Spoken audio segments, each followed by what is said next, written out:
Welcome to Bar Fantasy Baseball Podcast. It's Sunday, May 2nd. We're doing our triple play edition, our May edition.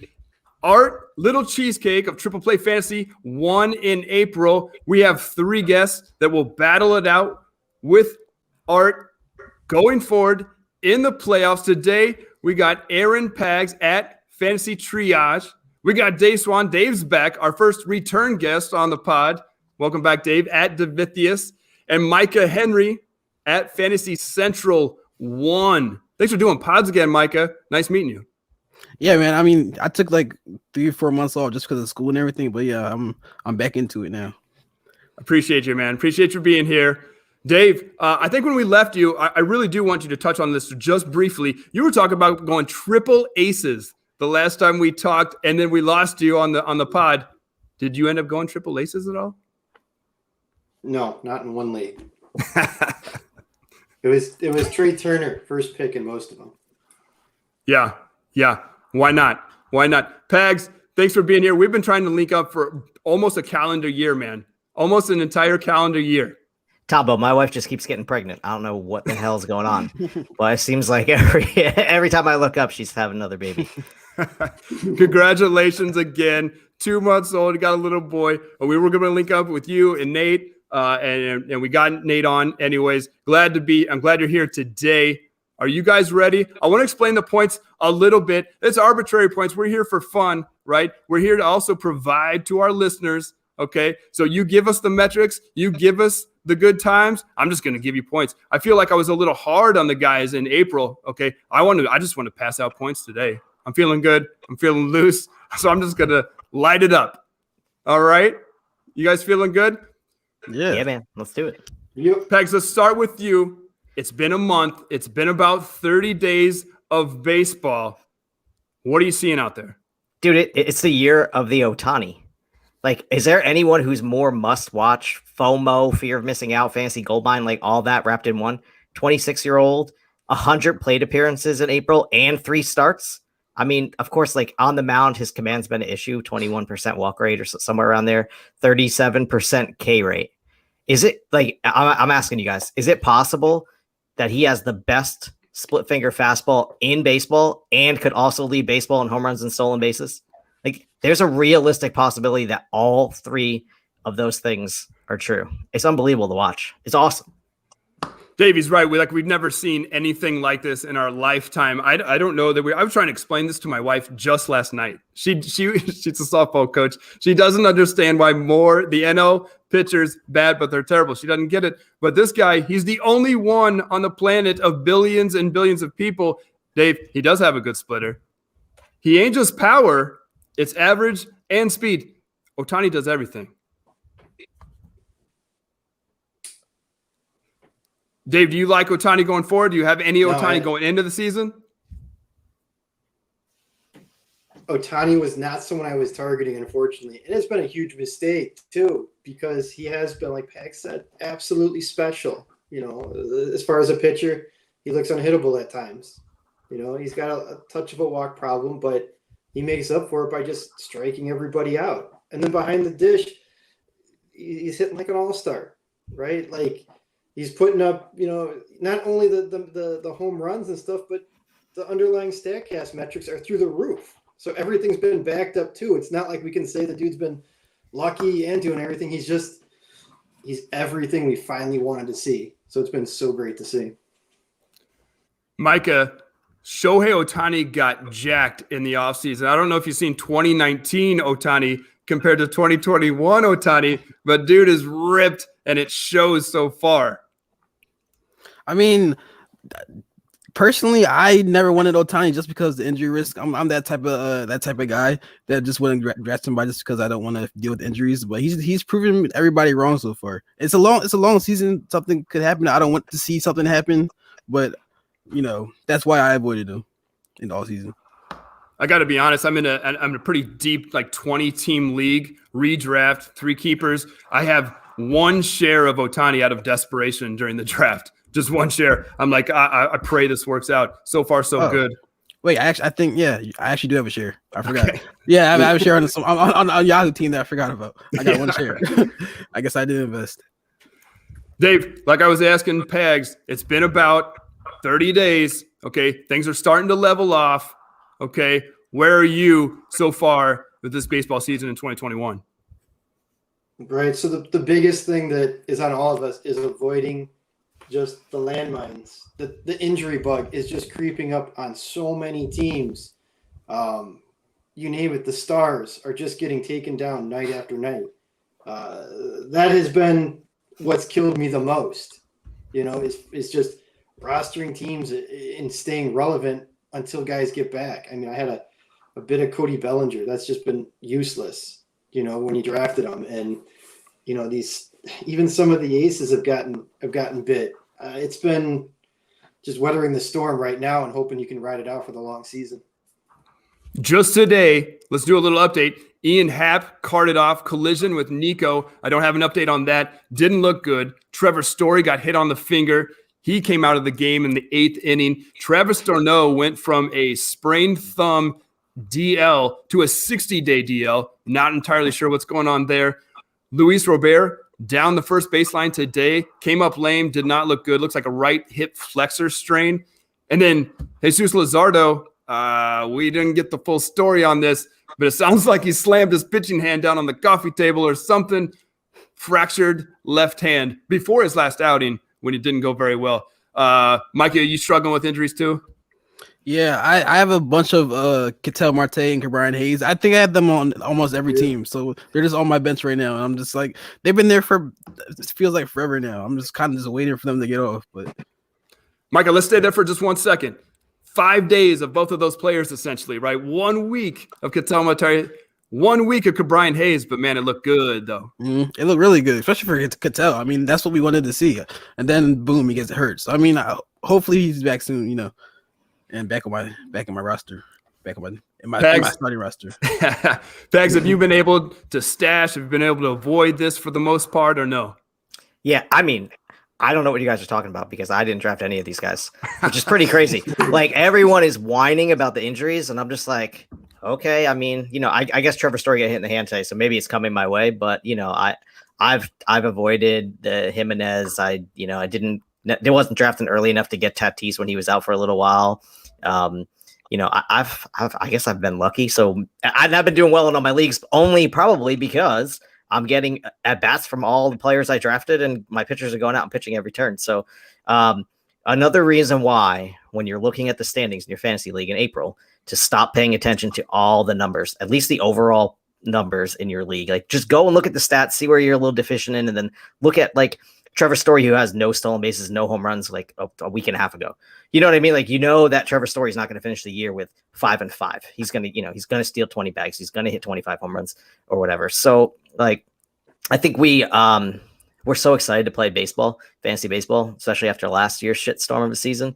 And so, everyone's very focused on their standings and where they stand right now. And it's a little more, I feel like it's a little more over. I know I don't remember back to 2019 because it's been so long now, but like, I feel like we're way overreacting this year. I don't know. Mike, I think Pags is onto something here a little bit. Okay, we did this sprint last year in 2020. I don't know, people adjusted. The very first week in Fab, everyone was dumping cash on Merriweather, spending $400 on a guy they ain't never going to use again, right? Did you fall into that trap? I did not. I was like, I gotta be more conservative because I mean, last year you knew it was only gonna be 60 games, so you just did whatever. But this year, you got 3-4 months left to go, just getting started. So you gotta. Attaboy, Petey, clear the bases. Sorry.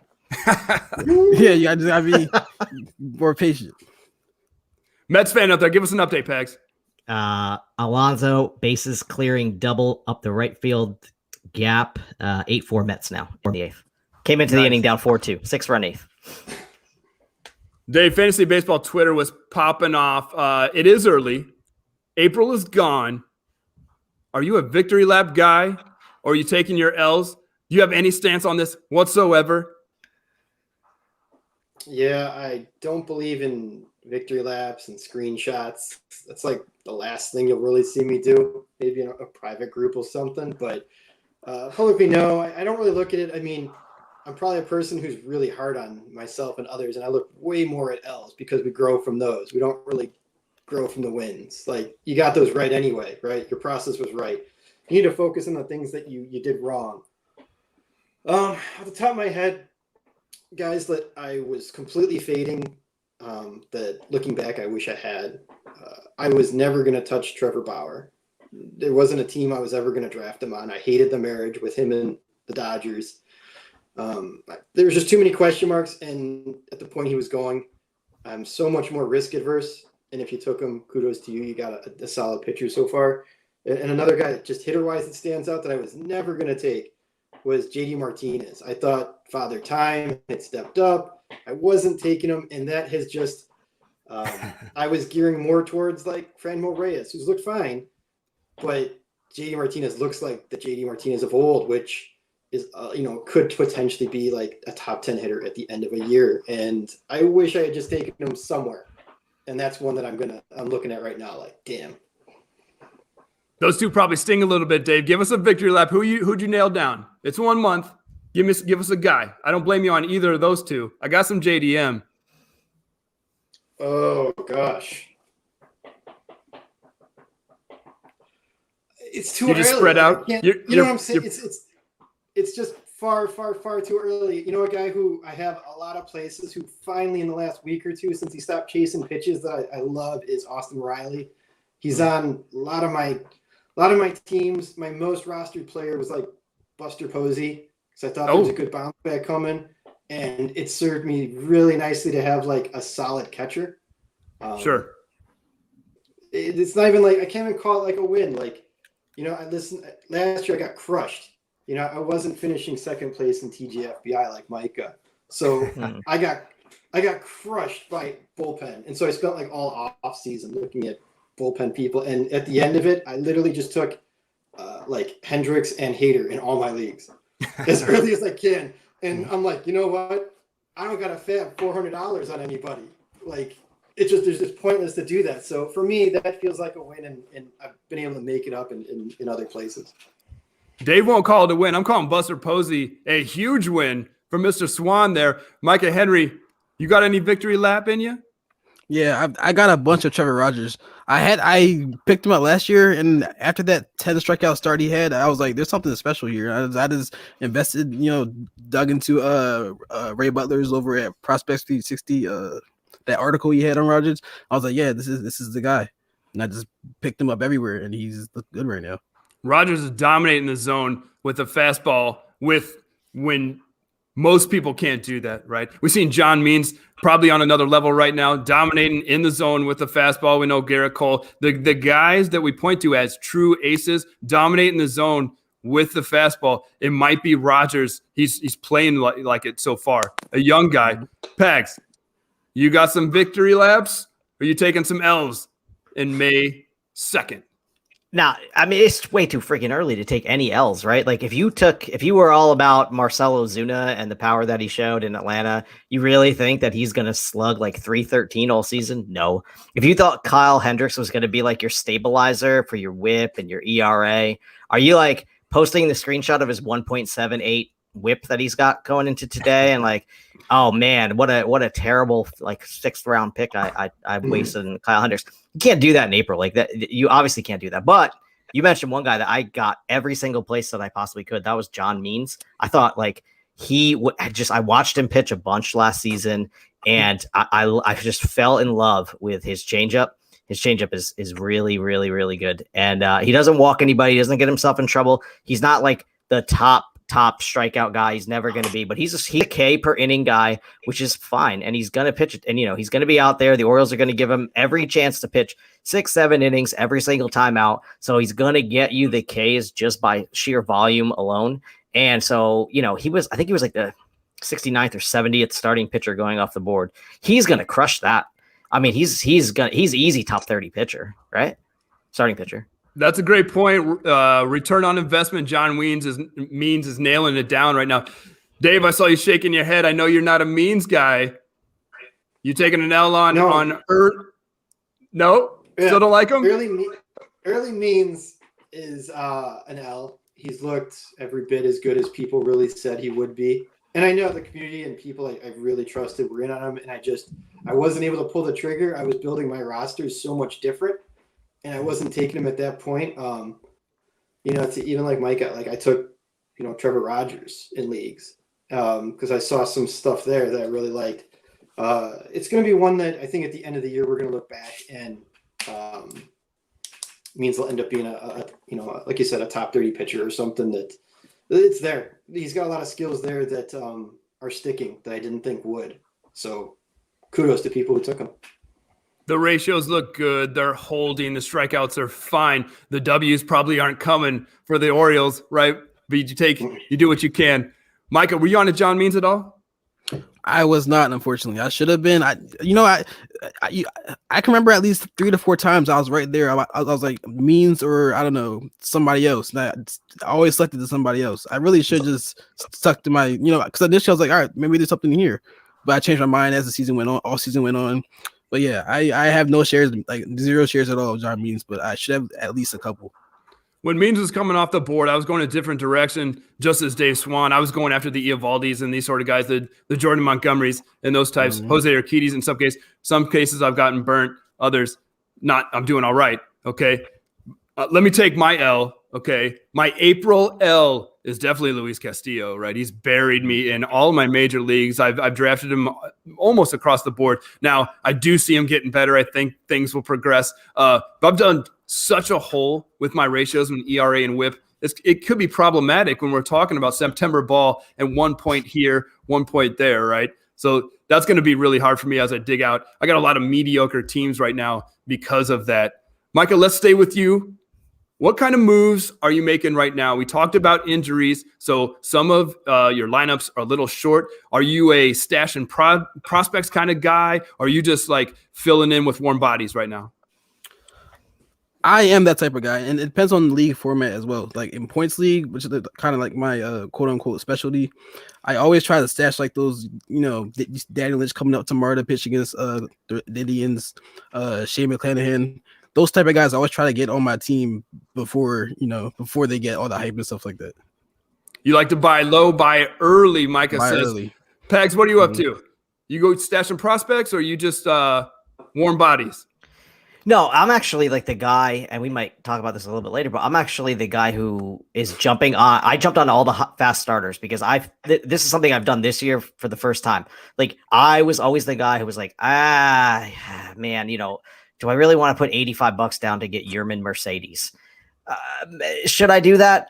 And every year I talked myself out of it. And this year I went out. Yerman Mercedes on every one of my teams. Cedric Mullins is on every one of my teams. I just went out and said, and those guys panned out, and other guys flamed out. Jay Bruce made it to the Yankees. We spent $135 fab dollars on a guy who's retired.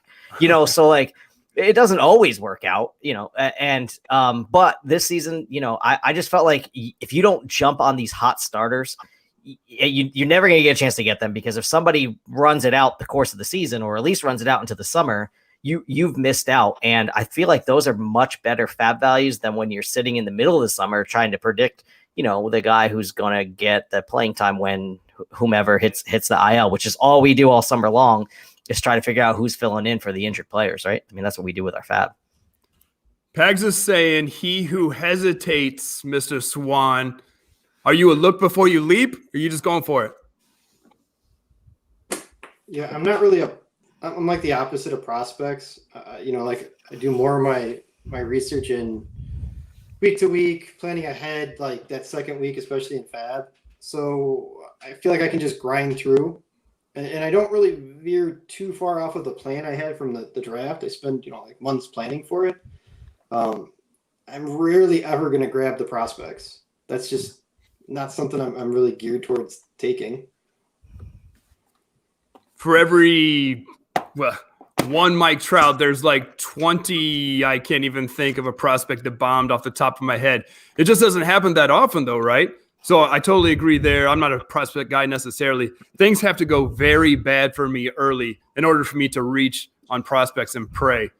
Pags, we belong here at Open Bar Fantasy Baseball. We stick to the StatCast numbers, maybe more than we should, okay? We lean on the exit velocity, max exit velocity, barrels, this sort of thing. All of those things are up so far in April. Okay, everyone's mashing. Okay, but fly ball distance is down. Is there anything actionable for fantasy baseball managers here? I mean, we should have known this was coming. They told us they were. I mean, this is the first time ever they told us they're effing with the ball. They've always messed with the baseball, and we've never known. But then coming into this season, they're like, you know what we're going to do? We're going to make this ball so it doesn't fly as far. And everyone's like, that's going to suck. This is stupid.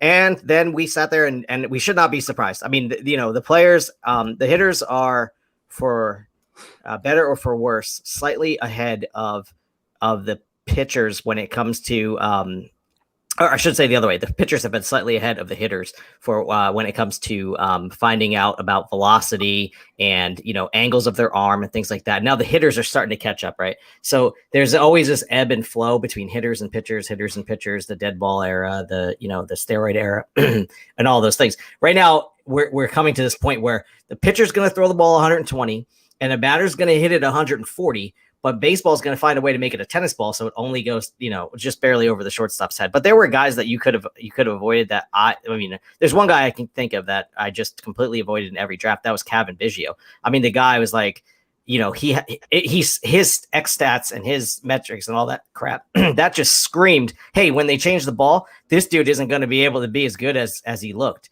And so, guys like that were something that you probably, if you didn't pay attention to the fact that they were changing the baseball, then you missed, like 40% of the draft prep or 35% of your draft prep, right?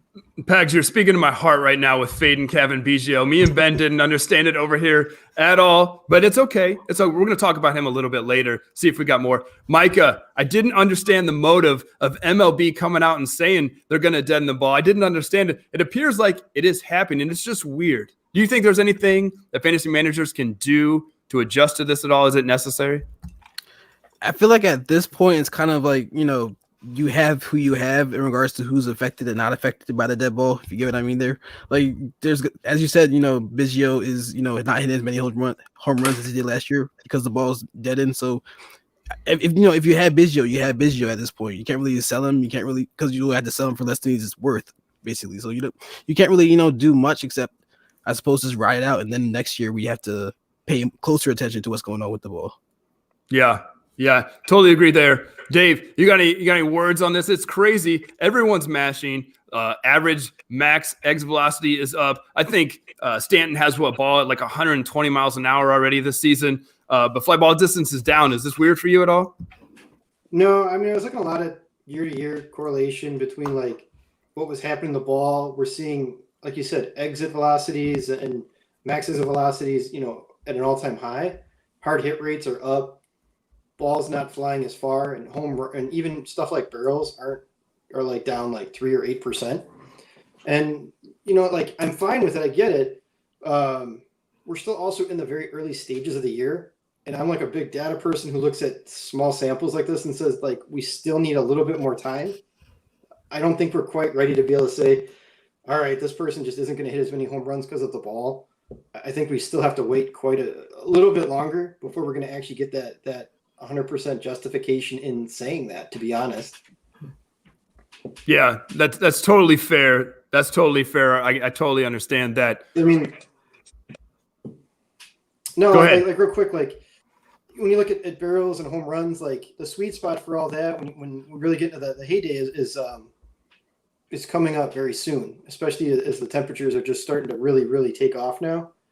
And I think what you're going to see is quite an increase in home runs. I still think we're going to finish the year down because they have deadened the ball. Yeah. So that's going to happen, but I think it might be league-wide. I don't think it's going to affect – I think it's going to affect the MLB as a whole and not individual players quite as much as we think. But I do think home runs will be down.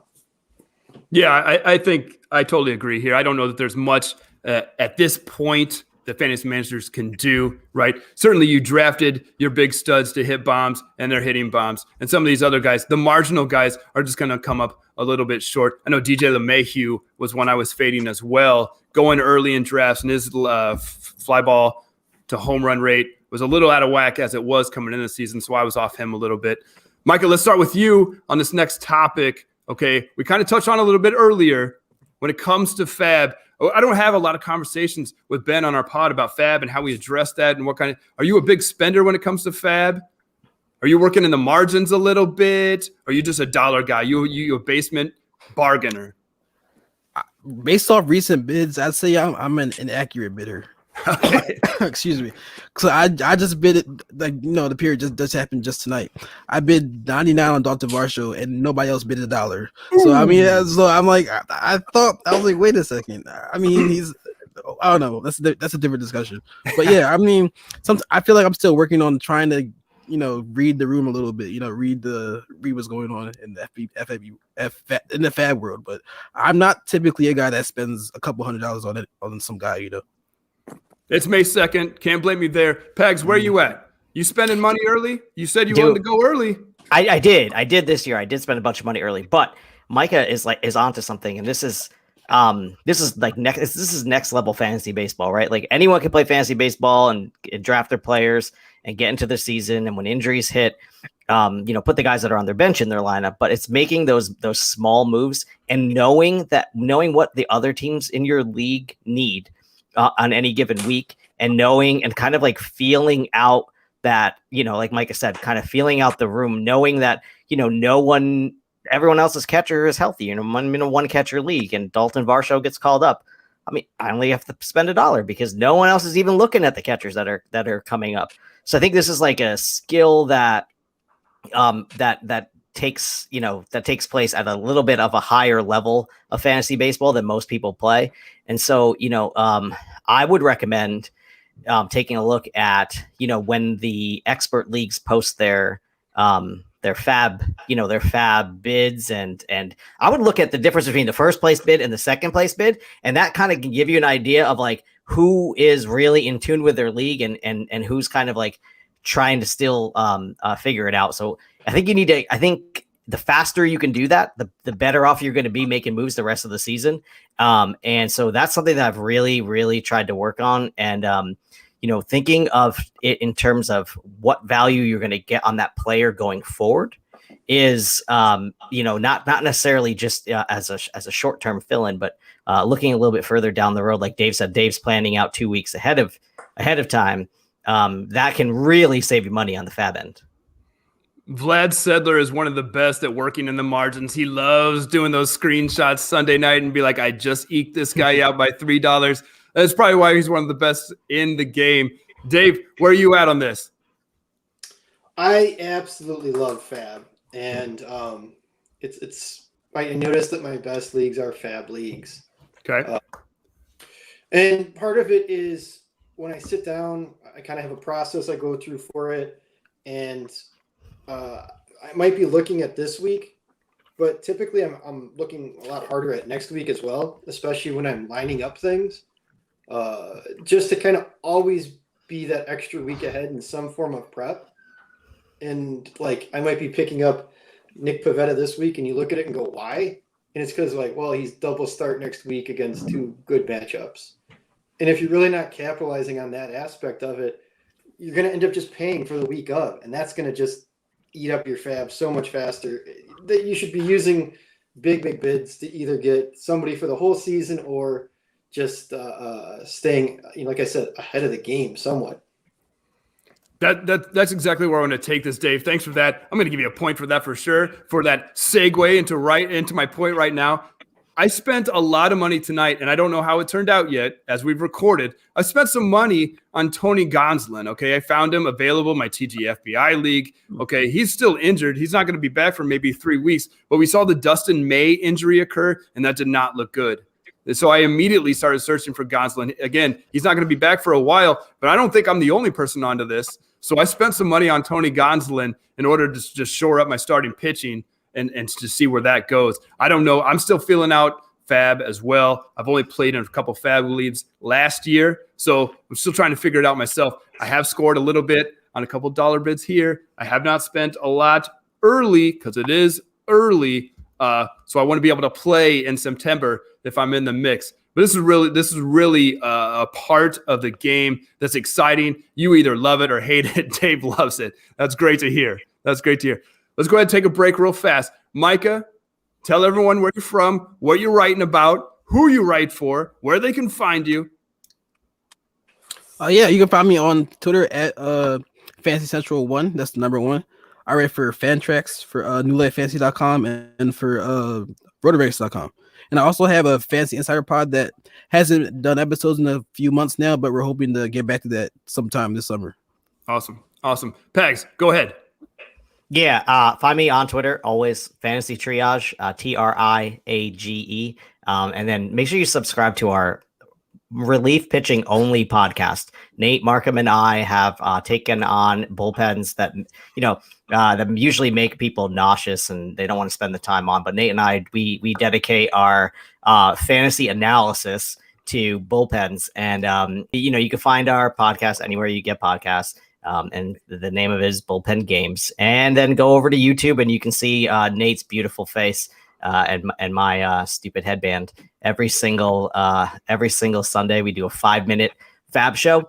Comes out before noon every single Sunday Eastern time, and we give you 5 minutes real quick. Anything you want to know about who you should be adding this week for your relief pitchers and Fab. Then we even give you like a suggested percentage, just in case you're having trouble figuring out like where you should be bidding. I praised Nate hard when he was on the show about a month ago, Pags. What you guys do, I do not want to do. So I turn to guys like you who are doing this kind of work. Thank you so much. Dave Swan, you also do a lot of writing. We talked about it before we were live. Go ahead. Tell everybody where you can find you. All right. So Mondays and Fridays, I write a column at Pitcher List for DFS, just kind of giving picks and advice, try and help you some money there. Tuesdays, I put out a bullpen like depth chart and recap at Fantrax as well. And then Wednesday, Thursday, and Saturday, you can find some writing at Rotoballer. I do like a premium cheat sheet for DFS on Saturday, and then basically a streamers article, and then I'd call it almost a trade and trade away, more for trade leagues article at Rotoballer on, I think that's Wednesday or Thursday. So somewhere in there is kind of where you'll find me. And then my Twitter is at Davithius. We got some fantasy baseball studs on here today. A little bit, probably every website fantasy baseball covers you guys are writing for. I appreciate you guys being here. Thanks. Let's recap real quick. We got Dave, 5 points. Micah, 5 points. Tied there. Pags in the lead with 7. Pags is bringing it. Are you guys ready for the next round? Yep. Yeah. All right, let's do it. Let's get into some more granular stuff. We kind of touched on Jesus Luzardo. We talked about his injury earlier. I'm not entirely sure who Jesus Luzardo is or where he's going. A lot of hopes. Haven't quite seen it yet. Micah, are you a Jesus Luzardo guy? As a redraft manager, where do you feel about this guy? What do you want Luzardo to be? At this point, given the injury and stuff like that, I'm less optimistic as I was, but he's only has about 100 MLB in his pitch, so he's still basically a guy still in development. He's not somebody you're going to roll there as your starting pitcher too yet. So I mean, you had to kind of bake that into you drafting him this offseason. So I'm not saying he's going to be a non-factor this year if he's healthy, but he's not going to be that guy that you want him to be on a consistent basis. So as long as you temper your expectations a little bit, I think he'll be a solid fantasy contributor for you rest of the season. Dave, I rage dropped Jesus Luzardo after that absolute drubbing a couple weeks ago in a friends league where I knew I could make up for it anyways. He came right back and was lights out the 5 days later. Are you a Luzardo guy? Do you have high hopes for him?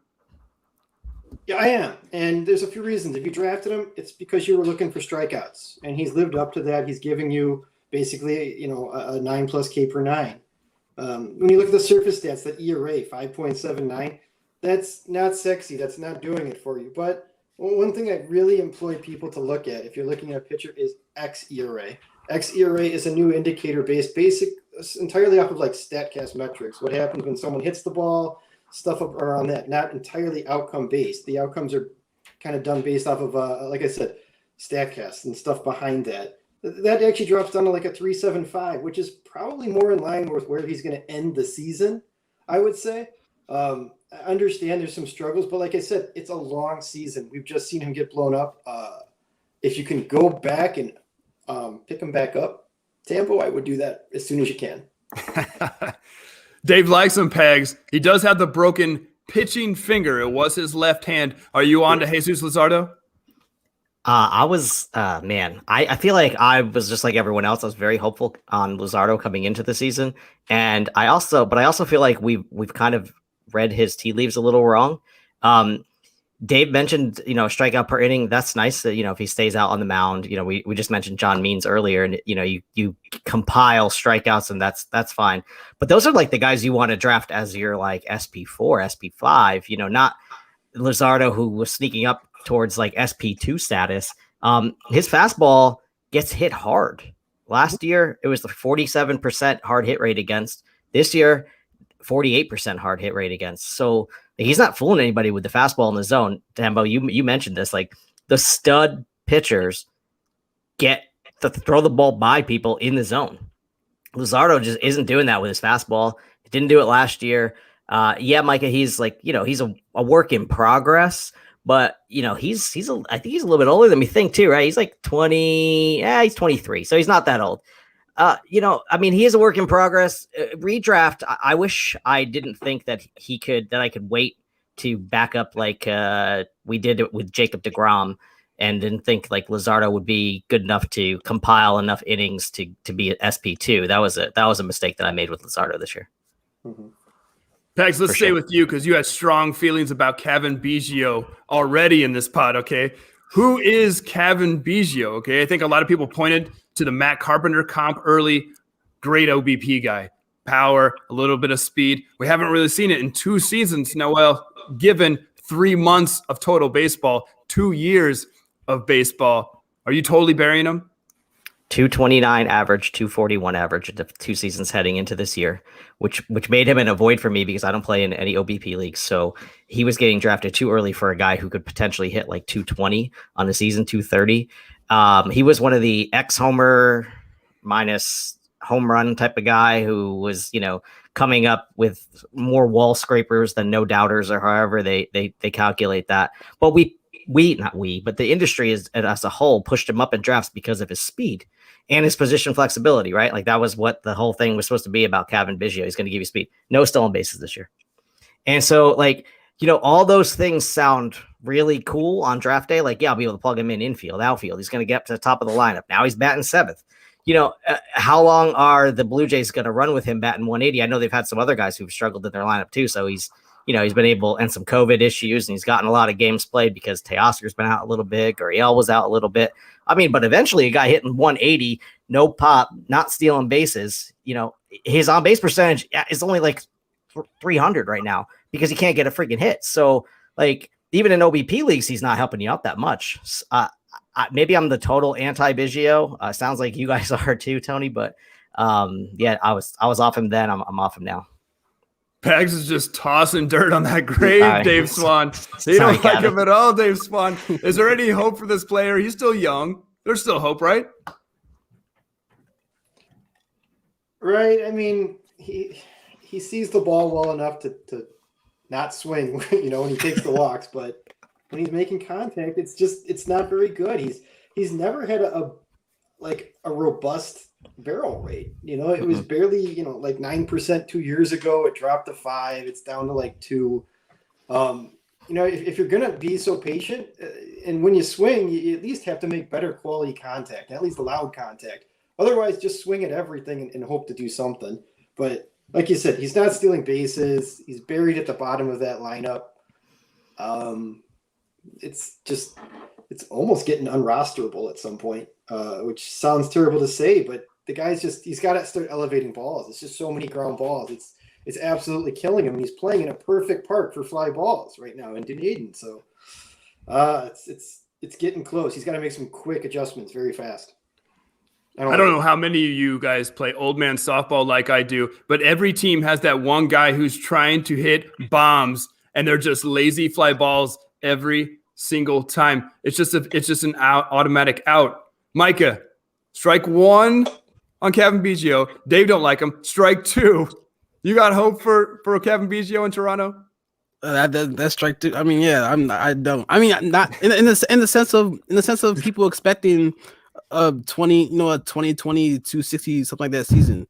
You know, I mean, the skills are there, but you have to get on base to steal. If you don't get on base, you can't steal. So, I mean, I just don't think he's gonna be as good as we thought he was gonna be. You know, so I mean, yeah, I don't have any shares, and that's kind of the reason I don't have any shares, just because the price was just too rich for the limited upside. I think what people pointed to with Biggio and his steals, he's incredibly efficient. I think he was like 14 of 14, right? Before coming into the season. Not necessarily very fast, right? But let's move on to this next player. I love this revival. I'm hopeful for Danny Duffy in Kansas City. Right now, his ERA is 0.6 through the first month, right? That's up there with Jacob deGrom, Jacob DeGoat. Micah, are you on to Danny Duffy? Do you think he can hold this? Is this a resurgence that you're buying for this Kansas City Royal? I am, only because the velocity looks good. I think it's up from past seasons. And that's the biggest thing. Once you see that tick in velocity and then tick in success, you're like, all right, these two things correlate. So let's see what's going on. Pegs, he's right. Fastball's way up, 2 miles an hour, I believe, close to 2 miles an hour for Danny Duffy. Back in 2019 was pretty successful, or 2018. Don't quote me on that. Don't quote me on that. But things look good. Things look real good. He didn't give up a run until late yesterday. He was on a stretch of very unscored innings. Do you like Danny Duffy? No. Y'all guys looking at the StatCast numbers, and you're hitting it right on the head when he's throwing hard. Definitely throwing harder. His fastball's been his best pitch the last 2 years. It's been ticking up, and his riding. It's like what we talk about, the riding fastball, the fastball that doesn't drop down and hit barrels. Except Danny Duffy's fastball has been hitting barrels. 118 batters faced this year, 35 batted ball events over 95 miles per hour. That means that he should be giving up runs, giving up hits. Like if they're hitting the ball 95 miles an hour or harder, he's due to regress. There's a huge regression coming. If there's anyone that you can sell Danny Duffy to, you need to get off the Danny Duffy thing like today. Sorry, I'm bringing some too much hate here, but Danny Duffy's not my guy. He's not my guy. Strong words from Pags. I love it. Bringing the stats. You're killing it right now, Pags. Dave, Danny Duffy's been around. What is he? 33 years old. Is this real? Well, so Danny Duffy is 32 years old. So as we mentioned, Danny Duffy's having this incredible Jacob deGrom start, which he is not. As we mentioned, he's also giving up a lot of hard hits, which we mentioned the ball is getting hit harder than ever too. So I think he sits somewhere in the middle here. I don't think he's going to end up being the sub-1 ERA, obviously. I do think he's going to get you some strikeouts. The reason that I think I was taking Danny Duffy very late in teams was I thought that the Royals would just leave him out there forever, and he'd be able to pick up innings and strikeouts and just kind of hopefully get you the ratios to get you along. He's sitting at like a 95% left on base, which is, again, I think Pags is right. We're going to see some regression. It's quite how far back are we going to see that regression? And I'm hoping it's not to where we've seen over the last 2 years, but maybe he sits like just under a 4 ERA would be phenomenal, for him to go for the rest of the way. Yeah, it's really, really interesting. Those are all great points. I think his like ERA to FIP is he's going to lose a couple runs, right? But we're talking about 3 games. He went unscathed so far. Decent competition. Looks like ERA 0.6, xERA that you guys have pointed to so far 3.5, 3.60. His FIP likes him 2.59. So it's really interesting going forward what this guy can do. The Royals are red hot. Is this just like a momentum thing, you think, Micah? Just riding it out for now? Yeah, it's a mix of that and a mix of just knowing that, Duffy's been around for a while. Like, these guys have been around for a while. They know how to pitch just in general, So as long as he's, he knows how to use more velocity that he has. He knows how to, obviously, gain more velocity on his fastball. So, I mean, these veteran guys, sometimes you just want to lean on them because they know how to get out of bad situations. They've been there before. So it's kind of just like, I don't know, just trusting in a guy that's been there before. Trusting the wily veteran. I like it, Micah. Let's move on to our buy and sell section. I'm just going to lob up names to you guys and just sell it. Just give it to me. If you like him, don't like him. Let's start with one guy that I was barely onto him in a very deep DC. I have 1 share of Jazz Chisholm. We saw the injury. That's unfortunate. He has been blowing up MLB so far. Micah, let's stay with you on Jazz Chisholm. You have any shares here? Did you buy hard or selling since the injury? I'm holding all my shares that I have. I have him on a couple NFBC 50 teams, so I have to hold obviously, but anywhere else I have him, I'm just gonna hold him. He has that 15-15 type upside with probably upside for a little more, maybe a little more 2020. So I mean, yeah, definitely a guy I'm holding. Pegs, pop, speed, just excitement coming from the young Marlin. Were you onto this? I don't think anyone saw the fact that he could like turn around 101 mile an hour Jake DeGrom fastball in his like third day in the big leagues or anything like that. No one saw that type of power from him, and I don't think he's that type of player anyway. But speed is going to be his weapon, right? That's going to be your friend in fantasy, and he's on the IL with a hamstring injury. And so, if his value, if his best attribute is being hindered by an injury like a hamstring. I've witnessed this personally as a Mets fan. I watched Jose Reyes deal with these hamstrings his entire career. It happened to Carlos Beltran. It happens to some of the better base stealers ever. When those hammies go, they end up seeing 2 and 3 trips to the IL every year. So you have to hold on to Jazz Chisholm. He's just he's too young. He's too exciting. The Marlins, I'm sure, are going to baby this hamstring. So you might, don't get tired of looking at him on your bench like 2 weeks from now when he still hasn't come back, because they're going to baby him back. They're run a well-run organization. So fantasy wise, you just have to hold. He's too talented, but I would be in a single season, I'd be really concerned about the hamstring injury. A guy who relies on his speed. Senor Swan, you talked about having lots of injuries on your squad early so far. A, is Jazz one of them? And B, are you trying to move the young fish and maybe get some pieces back in return? Yeah, so like I said, I'm not a huge prospect guy. I did end up getting some Jazz just in picking him up in some fab because he does some of the things that we're looking for, just the steals. And he does have the 94th percentile in sprint speed, which is going to lend itself somewhat. I think they just given him the green light. The thing that's really kept me wanting to hold him and not move him is the fact that the Marlins have just kind of plugged him right in there, and at times he's batting in the heart of the lineup. He's batting the top of the lineup. It shows quite a bit of confidence to me in this young kid. And I've been comping him somewhat to like a Javi Baez, except he walks. When he has a lot of swing and miss in his game, but he has a lot of loud contact as well, which is great to see. And then on top of it, when he gets on base, they're letting him just take off. So especially if you're looking to win a league, you need a player like this that can, go off for a few steals in a game. It just, again, somewhat depending on your team. If you're completely looking for speed, I get it. I wouldn't be ready to sell him yet, personally. I need the listeners to know that before we hit record, Dave said he's one of the worst podcast guests out there, but he just laid a perfect segue to Javi Baez. Let's stay there, Dave. You nailed this one. What is Javi Baez? Is he a buy? Is he a sell high?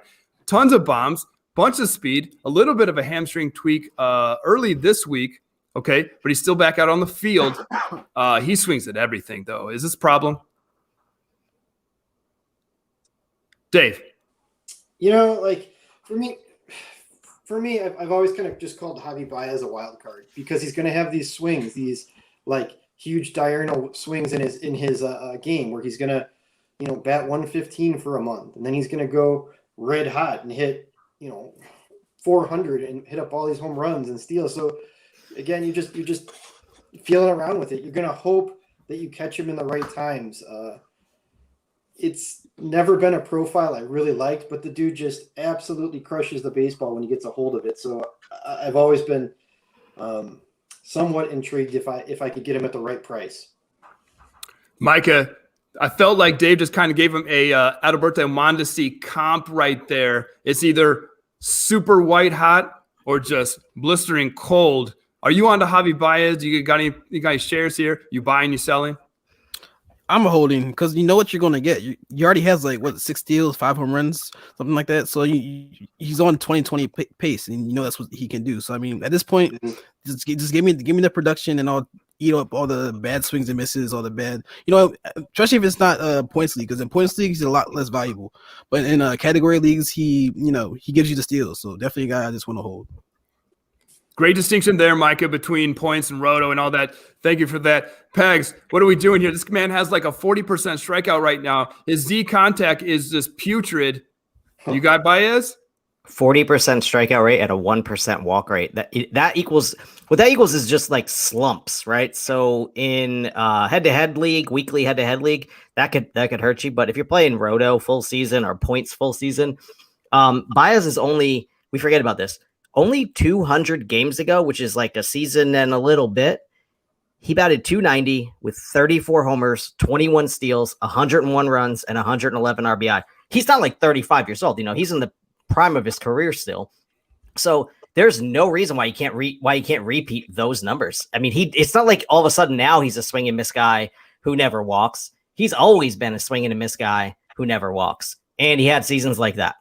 So that's totally fair. I don't think that 290 is ever coming back, to be honest with you. It's really interesting. Bags, I'm gonna give you a hard question right now. Is this a slump? 40% strikeout, 1% walk, 6 bombs, 6 steals. Is this a slump for Javi Baez? No, he's red hot. His last 10 games, 286 batting average, 3 homers, 2 stolen bases, 9 runs, and 12 RBI. So, like, he's blistering hot right now. But like you said, I don't think he'll ever get to that 290 mark. That's not something that you can ask for. But he just fills. Micah mentioned it. He just fills all the stat categories. He's going to score runs. He's going to drive in runs. He's going to hit homers. He's going to steal bases. And like the league average for batting average now is down to like 240 anyway. So if he's hitting, just above 240, 245, you can take that because that just makes him a league average bat. It makes him a guy that, doesn't hurt you in that category. So let's move on to this other player, this third baseman for the Los Angeles Dodgers. I've actually faded Justin Turner for about a decade now because of these super slow Aprils. No power from Justin Turner, despite playing in LA most of his career anyways, coming out of the gate. This year, I think he already has 6 bombs, hitting for average, doing everything for LA when the Dodgers are down a little bit. At Davithius, Dave Swan, are you a Justin Turner guy? As far as third base goes, he was going late in drafts, and if you drafted Justin Turner, you profited hard. I did, and I did profit hard because I build a lot of my squads early stolen bases, and that's this is a perfect guy for that kind of thing because he puts up average. His hit tool is just it's at the top, right? He's making great contact. The barrels are always there.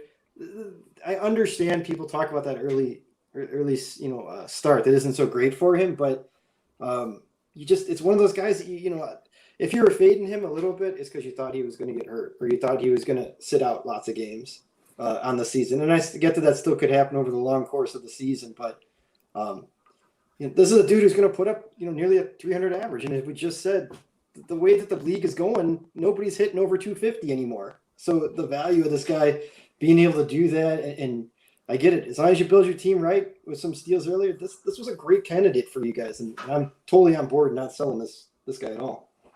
In today's game, a bit of a unicorn with that red flowing hair, a bit of a unicorn. Micah, do you like Justin Turner at all? Yeah, I mean, I feel like you have to love Justin Turner and what he does when he's healthy. David hit it on the head. He's going to keep doing this until he doesn't. So I mean, he could hit around 300 with 20 home runs. And I don't know how late his ADP was this offseason, but I'm sure it was like somewhere past 150, somewhere back there. So I mean, he's been a great value for you. Real brief, Michael. Let's stay with you. This is a buy or sell segment. Are you selling high? You've already got a lot out of this guy early when you didn't necessarily expect it. You were willing to move on, try to fill in some gaps? I'd be willing to sell high on Justin Turner if I can get back a guy that's similar in value, but is maybe less of an injury risk. So there's less risk there, but similar value getting back. So it's kind of like, you kind of win the trade if you know who to sell him for. Totally agree there, Micah. Pags, Justin Turner in Los Angeles. He's hitting the heart of the order. Bellinger's out. He's getting done for them when everyone else is falling a little bit short for the champs this year. Are you a Turner fan? Are you looking at my notes? His average is like totally real, like 100%. He's got a good contact bat, and he's gonna keep his average there. If you're batting behind Mookie Betts and Corey Seager, I don't think there's a better place to possibly bat in baseball. So he's there every day. I mean, he's just sitting there in the lineup, hitting line drives. Like more of them have gone out than typical for him. His home run to fly ball rate on the early going is 19%. It's typically like around an 11% guy. So he's not that far in front, but I think this is more of like a power surge here. This is like that power month for him. And maybe in May he only hits 1 homer, and then in June he hits 4 homers. He's a guy you want on your team for the entire season. He's not a guy you should sell, because he's going to give you production, like Dave mentioned, in that average category where it's really hard to find a guy who's going to be in a very good lineup with good average and drive in runs, hit a couple homers, no stolen bases, obviously. But those guys usually go in like the first 6-7 rounds of drafts, and Justin Turner was going way after that. I mean, 15th round, 16th round guy. So you're completely right. Ain't that something? It just feels like batting average completely gets overlooked year after year within our game. The people that focus on it tend to profit. Micah, let's stay with you, or let's go to you. Okay, we kind of touched on Luis Castillo. I mentioned how I've got several shares, and I'm struggling hard. Another early starting pitcher, Kenta Maeda, is not off to a good start. He was blistering hot in the short sprint last year. You still got hope for Kenta Maeda in Minnesota? Yeah, I think he's another one of those guys that's off to a slow start because his command isn't as good as it could be. I'm seeing some of these starts. He's leaving some balls over the harder plate. The game's smacked around. His velocity was down in a couple of first starts, but it's back up to around 92 miles per hour in his last start. So, I mean, as long as that velocity is around 92, 93-ish, maxing out around there, and he can command his stuff, he'll be fine. He didn't walk any guys last start, so his control is still strong. But, I mean, I'm not going to ever say drop Maeda or sell him low. At this point, just hold him and wait for the production to come. That's an important point from Micah for me. Okay, the walks are a little bit up this year so far. Dave, we know that Maeda throws a slider. He's throwing it a ton, but it looks like it's giving up hard contact from Maeda. Are you on a Kenta at all? Do you have any shares? Kenta was actually like a big fade for me, and I could have put this in the victory lap, but I don't like it. I'm a huge Kenta Maeda fan. That doesn't mean I can't fade him. I took him 2 years ago everywhere, but I was getting him in like the 10th to the 13th round, right? And he kind of got anointed a bit higher because guys are talking him up. Guys like are given the he's high command, high stuff, and I get that, and he has it. He has all the tools you need to. I just didn't think he should be going as high as he was.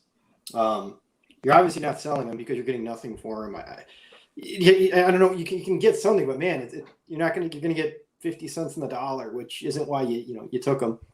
You have to just ride this one out, much like Kyle Hendricks, and just and take it for now, and hope that over the course of the year he's going to be fine. I guess he's walking some guys, but it's not that many walks. The big thing is that he isn't striking out near as many, and he's giving up that long loud contact again. It's not such a. It's Kenta Maeda. There's a good chance he's going to whip back into shape. I think you could still bank on it. It's just a rough go to start. Definitely a slow start. Totally agree there, Dave. Pags, Kenta Maeda, lot of sliders. Did you guys start mixing it up a little bit more?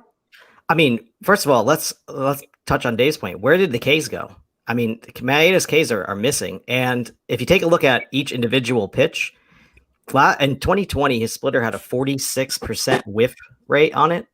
In 2020, he's only whiffing, getting swings and misses at 19% clip in 2021. So he's lost the splitter, and I don't say lost the splitter, but they're making more contact on the splitter. And without the splitter, the slider is not as effective, and it's getting hit hard. I mean, 386 average and a 773 slug on the slider itself. So it's his go-to pitch, and it's getting whacked around the ballpark because he's not getting swings and misses with the splitter, and he's had to rely on this slider. He's throwing it more than ever, like you mentioned, Tone. So man, you'd like to say, yeah, it's only one pitch that he's missing, but he's really missing on 2 pitches. Micah mentioned his command. He's not walking too many guys, but he's leaving a lot of balls over the heart of the plate, that slider for sure. So I would be concerned if I was, he's not a spring chicken here, man. He's like he's an older pitcher, and his velocity isn't something that can make up for a lack of command either at 92, 93 miles an hour.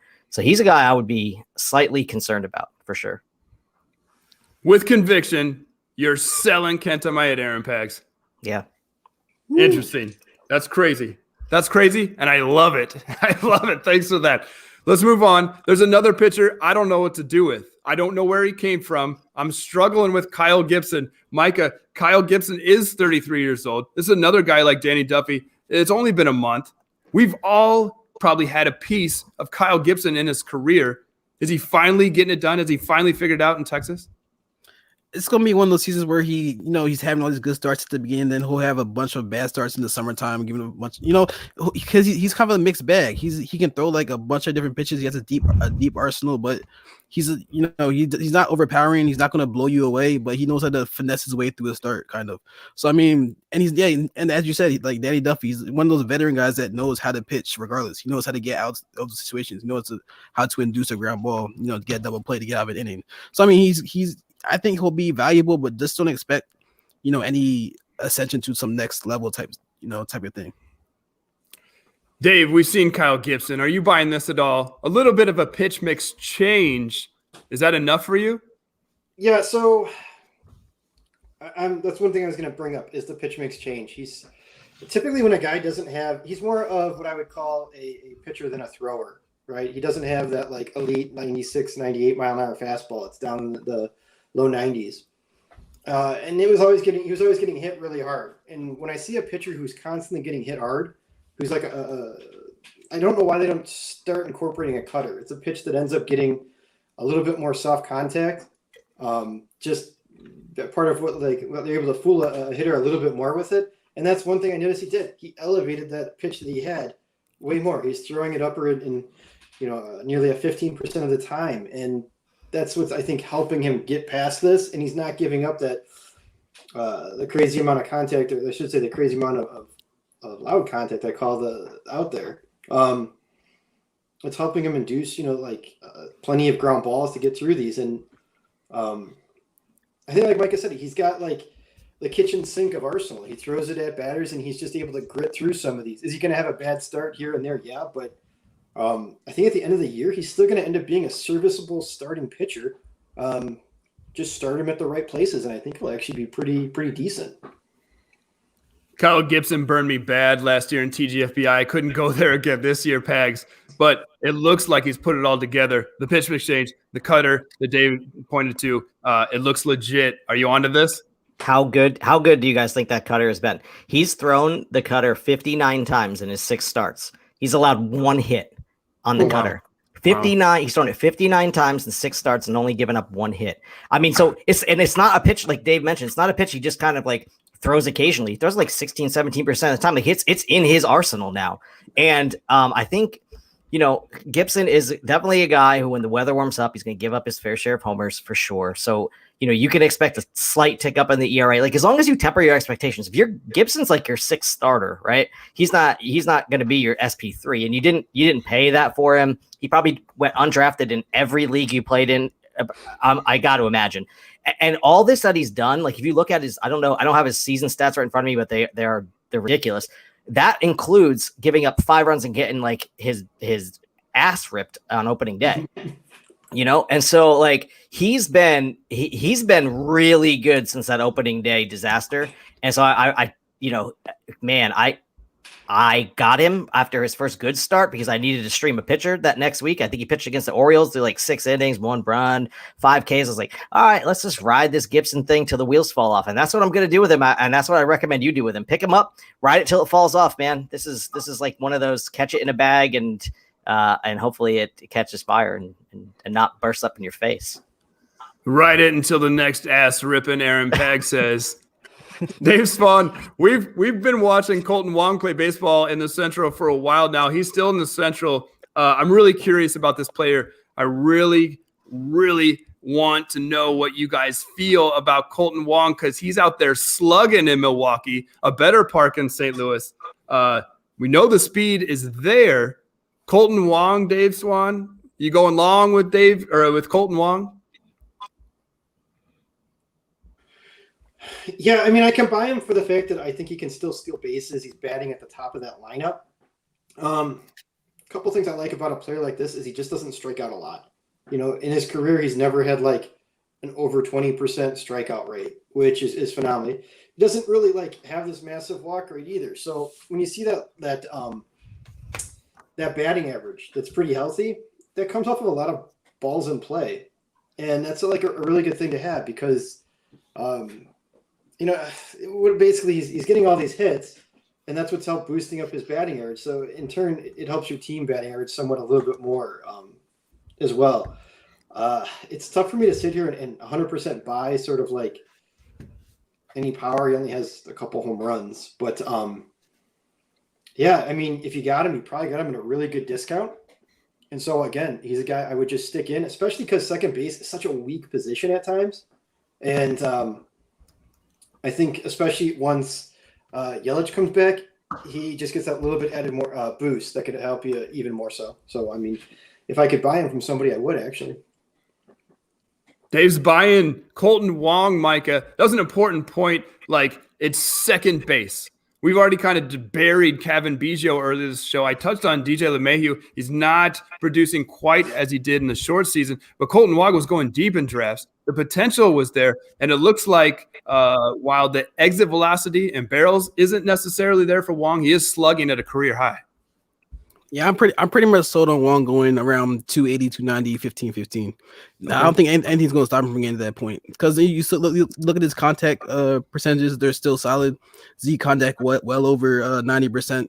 So he's going to keep hitting for average, and as long as he stays healthy, I see nothing stopping him from getting to that 15. Maybe even challenge 300. I don't know, but around that 280, 290 area. Pags, Colton Wong. Is this real? It's only been a month, man. It's only been a month. He was even actually injured for a little bit. He's missed some time. Still producing, though. In 2019, Colton Wong, he's like perennially overlooked. I feel like this is one of those guys that everyone just kind of bypasses as like not the sexy name. But Colton Wong in 2019, the last full Major League Baseball season, he was top 25 in all of baseball in average and top 20 in all of baseball in stolen bases. So that's the guy you want on your fantasy team, right? You want a guy who's going to give you average and stolen bases, two of the hardest categories that you could possibly get, and you get it out of second base. These are all great points. I don't know about the power, though. I mean, Dave mentioned it. Maybe he's a 10 home run guy. But Yelich comes back. He's stealing bags. He's scoring runs. Like, this is a really, really awesome fantasy asset that everyone perennially overlooks. So I love Colton Wong. I love the stats that Aaron Pags is bringing right now. You got the lead, okay? We're taking a look back. 24 points for Aaron Pags. Micah, you got 5, 10, 15, 19 points. You're not far behind. And then Dave, straight 20. We got Pags with the early lead. We're going to move on to our 3 of 5 section. This has been a little bit shockingly difficult, okay? When I created this, I thought maybe these leaderboards, people could just rip through it, okay? It hasn't actually played out that way. I think when you get hit and you just go blank. Okay, so I'm really curious where this goes.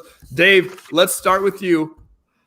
Give me 3 of 5 OPS leaders in Major League Baseball. Let's go with Shohei Ohtani, Mike Trout, and let's go with a wild card. Somebody like Bryce Harper.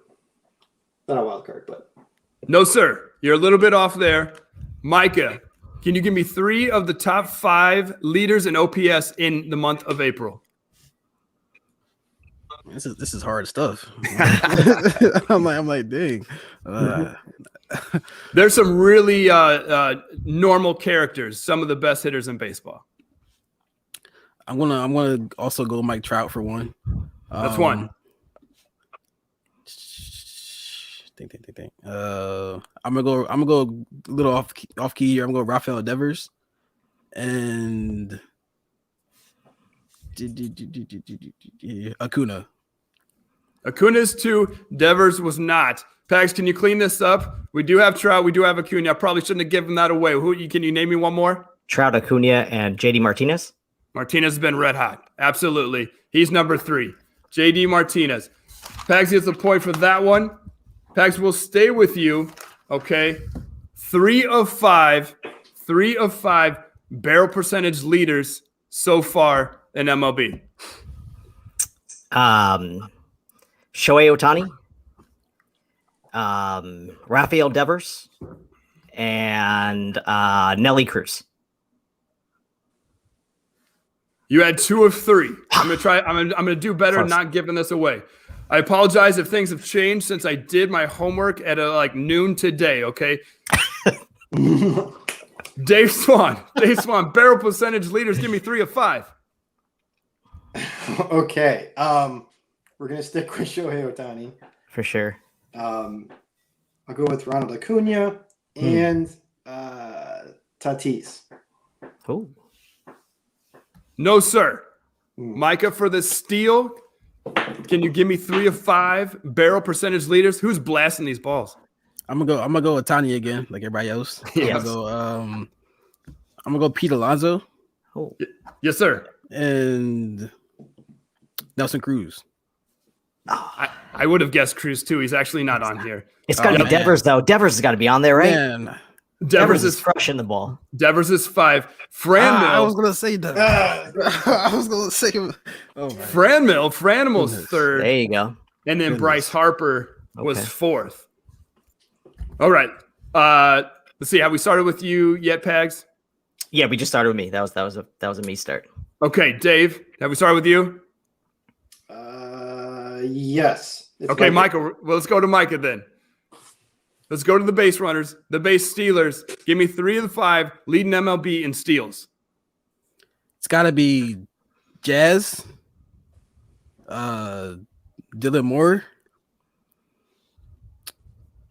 And let's go Baez. No, sir. Oh, Dave. man. 3 of the top 5. Okay. I always hear people huffing and puffing when it's I their know. turn. Let's go Garrett Hampson. Oh gosh. Garrett Hampson, Jazz, and gosh, who's stealing all the bases? I have no clue. I'm drawing an absolute blank. I'll go Acuna. Pags, don't let me down. I know We this need one. more. I know this one only because I have all 3 of these guys on one team. Okay. Ramon Laureano, Yes. Whit Merrifield, Yes, sir. and Trey Turner. And Trey Turner. Yes, sir. Yeah. Yes, sir. All good guesses all around. Laureano has come out of nowhere. He was just stealing every time. I think he was just been very aggressive on the pass so far. If you've absolutely profited, if you had him. Let's keep going. Pags again with the point. Fellas, it's gonna be a little tough catching Pags right now. You're gonna have to step it up, Mr. I got Swan. faith in these guys. All right. Let's go over to the pitching. I'm going to make this somewhat simple. Wins is kind of overlooked. You do the best you can in our fantasy game, but who's leading MLB in pitching wins right now, Micah? Oh man. There's some usual suspects on here. This Cole. I don't think Garrett Cole.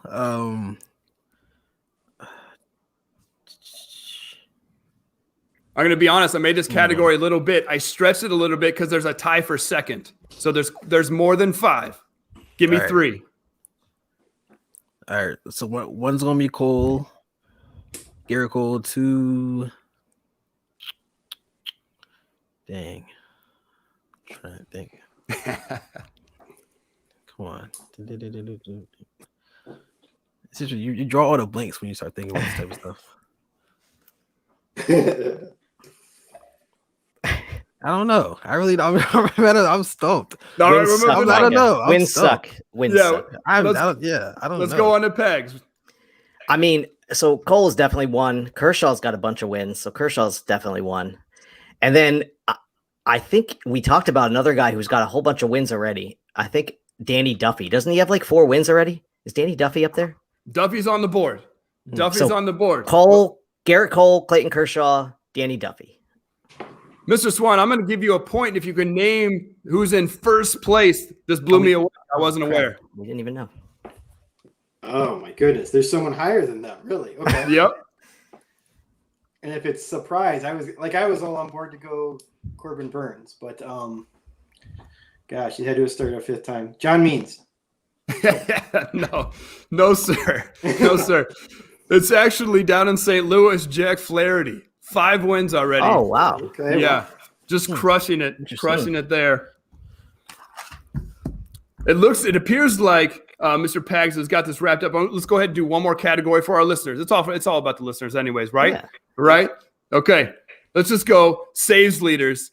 Oh, well, I mean, I know all this we do one. is I know bullpens, this. and Dave does bullpens every day. Mr. Swan, give me 3 of 5. This is also a stretched category. There's a tie for third.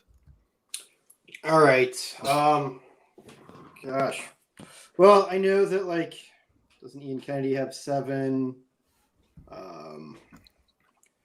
Gosh, let's see. Well, I'm just gonna go with Hader and Hendricks. Close, but no. Micah, for the steal, can you give me 3 of 5 saves leaders so far in April? I feel like I can give you all. I feel like I can give you all 5. I feel like I can do this. Do it. Go. It has to be Ian Kennedy. Has to be Cesar Valdez. Yeah. Has to be I'll say Josh Hader too. Yep. That's 3 of 5. Keep going. Alex Reyes, Diego Castillo. No. You're missing 2 guys who have tons of saves, guys. Wait. Can I get redo? Hold up. Keep going. No, you got the 3 of 5. You got the point. You got a point. All right. So I'm also thinking Mark Melanson and Yes. Jake McGee. There you go. And Matt Barnes. Well done. Matt Barnes. Good. Yeah, Matt it's another Barnes. one. It's another one. For the listeners, Melanson's leading the way. I didn't see this coming, to be honest with you. He's got 9 saves already. Hader 7, McGee 7, and then there's 5 tied with 6 going into today. Mind you, I did this at noon. It was Matt Barnes, Valdez, Kennedy, Reyes, and Diego Castillo, like Micah said. Well done there. Yep. Well done there. Today's champion is Aaron Pags at Fantasy Triage. Well done, sir. Well done. Thanks for bringing the stats. We're going to give you the FaceTime here at the end of the show. You can spout off however you want. Keep it fun. Keep it clean, maybe, for the listeners. But thanks for being here. Go ahead and sign us off. Yeah, I've always wanted to say this out loud, so I'm going to say this out loud. On this team, we fight for that inch. On this team, we tear ourselves and everyone else around us to pieces for that inch. We claw with our fingernails for that inch because we know when we add up all those inches, that's going to make the effing difference between winning and losing, between living and dying. Best sports speech in any movie ever. Wow. I liked it. That's a good cook. Go ahead and tell us where that's from. That's from the Any Given Sunday with Al Pacino. Well done. The locker room. Yeah. That was Aaron Pags at Fantasy Triage. Dave Swan at Davithius. Micah Henry at Fantasy Central 1. Thank you all for being here. I hope you had a good time. This is a lot of fun for me. This takes a lot of pressure off me. I just get to lob up questions and have a good time. So thanks again for being here. I really do appreciate it. For sure, bro. Thanks for having me. Thanks, man.